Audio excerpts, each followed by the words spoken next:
Still left in Japan. Yeah.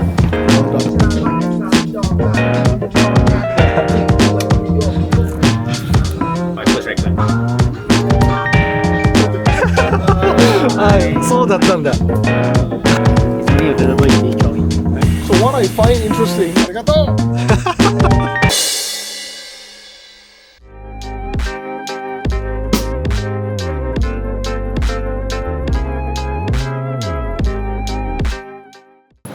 Hey, hi. Nice to meet you. Hi, hi. Rico さん、I'm Ken.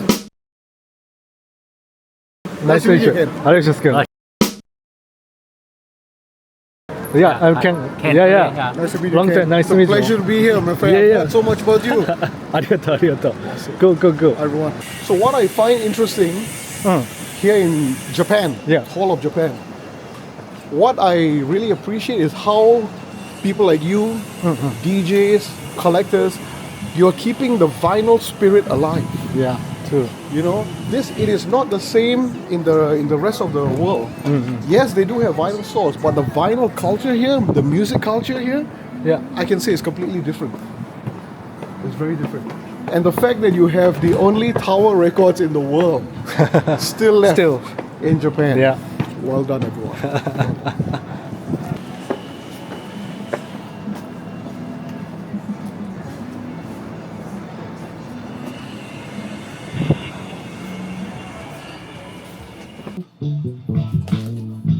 There's some really good records here, I tell you. Really good stuff.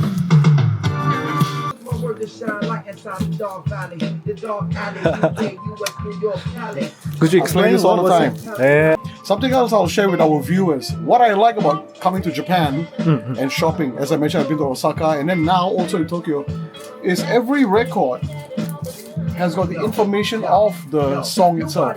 You don't find this in a lot of places around the world. And I've traveled to America, I've traveled to England, Europe. This is only available here. So once again, thank you so much, Japan, for making things so simple when we search for records. I didn't know it's only in Japan. This is only, we can only see this I didn't know. mostly in Japan. Some countries will have it.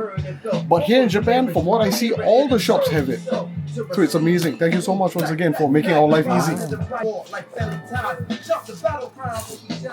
What are you looking for, Aloysius? Nothing in particular, but I hope I can get some hip-hop. Jay-Z, Neo, Jay-Z, Neo. 2000. Because those records are rare in Singapore. It's hard to find in Singapore. First record I had, Dead or Alive, You Spin Me Round like a record.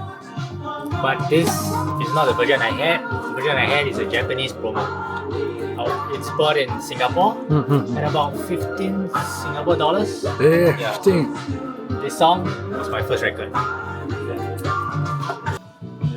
Do you guys go often to digging together back in Singapore? In Singapore, not so. Because he's busy, I'm busy, so sometimes we can't meet. So, Sometimes I'm the MC and I use him as a DJ for あ、 events. そうなんだ。 Yeah. So Yeah. I'm on stage and he's backing me up with all the music, the fanfare, the effects. correct. Cool. So, professional MC. Yeah, professional MC. あ、そうなんだ。Is he famous in Singapore?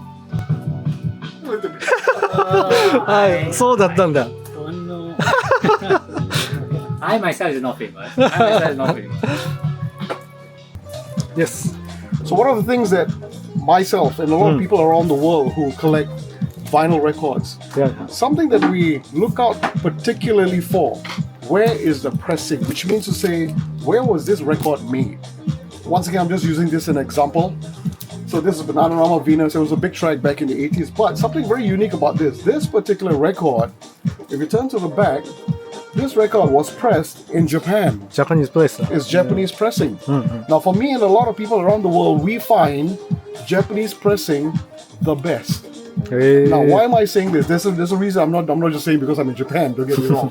But I'm saying this because there's a lot more work that has gone into the Japanese pressing. We find it a lot more clear. The sound dynamics, the sound staging of the song when you put it on and when you play it, whether it's at home or whether it's in a club, you can really hear the sound quality that's coming out of a Japanese press as compared to some other pressing. Okay, I'm not saying the other pressings are bad. They're good as well, but there's something special about a Japanese press record. There's a little bit more effort put into it for the sound quality. So a Japanese press, and if we see another press, we will buy the Japanese press. Cool.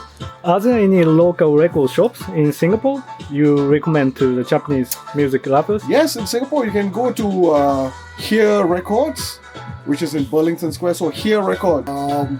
There's a huge record warehouse. It's called Red Point Warehouse. Red Point Warehouse. In that particular warehouse, there are over, and I'm not kidding, 250, maybe 300,000 records. Yeah. I'm not kidding. So you have music from all around the world. You have English, you have Indian, Chinese, Japanese, European music, American. It's all in that one record warehouse. So Red Point Record Warehouse. I'll recommend you another one. You can go to Retro Crates. Retro Crates. That's another good vinyl store.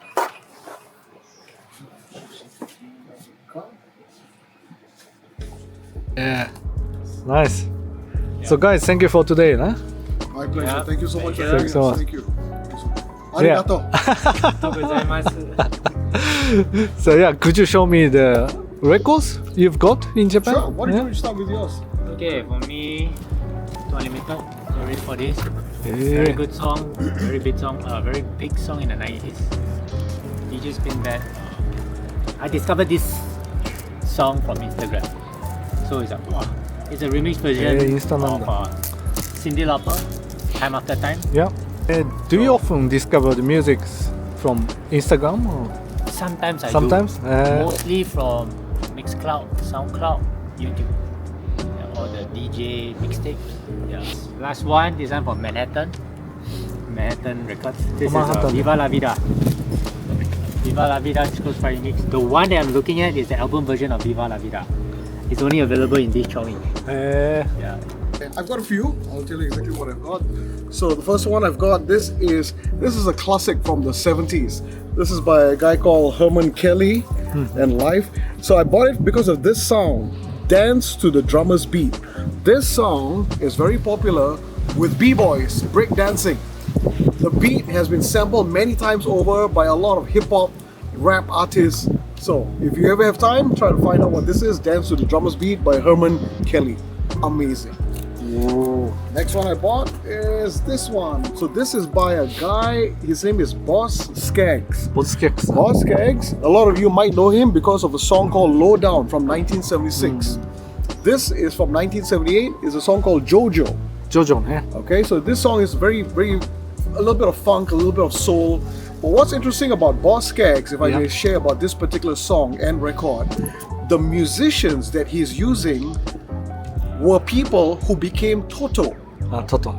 Toto, they have songs like Africa. So before Toto, Boss Skaggs used to use all the musicians, and the people who became Toto later on are on these records. They are the ones playing the music. Yeah. So Boss Skaggs, Jojo. Very, very good. Next one, the next record is a big record from the 80s. I bought it because it has a lot of memories for me. It's an instrumental. Kenny G. Okay. But there's a reason why I bought this particular one. It's because it is a Japanese press record. You can see that? The Japanese. There we go. So the reason why I bought this record is I already have this. I have the American pressing. But I bought this because it's the Japanese pressing. Now, as I mentioned, Japanese pressing is far superior. So I just want to listen to the sound of the music on a Japanese pressing, and this is why I bought Kenny G Duotones. And this is what I bought earlier on from the last shop, this is Bucketheads. These sounds fall into my mind. So once again, the reason why I bought this is because it's one of the biggest tracks from the year 1994. So far, this is what I have. I have many more in my hotel, which I purchased over the last few days. I've heard you guys went to the Hard Off the other day. Yeah. So what we decided was to rent a car, is what Aloysius mentioned, and to go out of Tokyo. Because as you know, Tokyo is filled with a lot of people. A lot of DJs come here all around Asia and even the world to buy records from Tokyo. Yeah. So what we thought was, let's go out of the city, because that's where probably we can get some good records where tourists have not been. So that is why we went to all the different locations. So we planned 8. Yes, right? correct. So we managed to do 7 locations. So we Seven? seven Okay. cut off. So we went to the first one. We started at 10:30 and we finished the 10:30. last one, number 7 at 7:30. 7:30. 7:30 at night. That's a proper job, At the huh? closing time. Closing time. And then we came back to Yes. to the city. Yep. What kind of records did you buy? All kinds. For me, I bought rock, pop, hip hop, house. Alan Parsons Project for 700 yen. I bought Beatles, excellent condition. Sgt. Pepper Lonely Hearts Club for 1,000 yen, which is 1,000. unheard of. So, just to share with people watching, sometimes you need to go out of the city to really get good records. Don't just stick to the city, get out of the city. That's where some of the good stuff are located. Correct. Yeah, for me, found a few 7-inch records. Yeah, one of the J-pops like Nihon Nakayama, is it? Mm-hmm. Yeah, Nakayama, is it? 7-inch are cheap outside. Yeah, this is what I feel. Cool. How much does it cost if you buy the Beatles, Japanese place in Beatles, Singapore? So what's interesting is, earlier on I mentioned I bought the Beatles. So I bought 3 Beatles. I bought Please Please Me, I bought Sgt. Pepper Hearts Club, and one more. I can't remember at this point. There were so many records. So here, in this particular area that I bought, it was only 1,000 yen. Excellent quality. So if I bring back that record back to Singapore, I can sell it easily because it's Japanese press at $50, which is about 5,000, maybe 6,000 yen, I would think. Yeah. So certain records, that's the reason why we travel. You can buy something cheap and then bring it back and enjoy it, or sell it, whichever way. Would you come back to Japan to dig again? Definitely, for me, it's definitely. Yeah. I plan to make it at least once a year, if not twice a year. That's how much I like this place right now. Seriously. Good. Nice.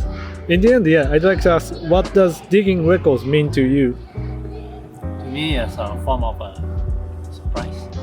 Meaning, you think one, like what I mentioned just now. Yeah, it's also an active way to get out of home, to get out, support your record store, and just buy whatever it feels like it's good for you, rather than staying at home, browsing the internet online just to buy the records that you like. Because it's a very big world outside. This is what record digging means to me. Cool. For me, it's the whole experience of it. So as I mentioned earlier on, a record is something tangible, something you can hold. You have the cover, you have the record that you pull out of it, you see the condition of the record. So one is basically buying the music itself, and when you're digging, you don't know what is the next record. It might be something that's going to make you very, very happy. And also you get to spend a lot of time meeting other people in a record store. That is something that a lot of people who listen to digital music cannot do. You cannot network with different people, like-minded people who like the kind of music that you like. So it's a whole experience of it all that I like, digging vinyl records. Nice. Cool. Thank you so much. Thank you so much. Thank you so much for today. Thank you. It's a pleasure. Thank you, everybody. Say bye to everyone. Cheers, Bye. everybody. If I may just say one more thing, Yeah. buy vinyl records, and basically you're supporting the artists, you're supporting the industry, you're keeping music alive. Correct. Nice. That's all I can say. Cool. Cheers, everybody. ありがとう。 Arigato. Arigato!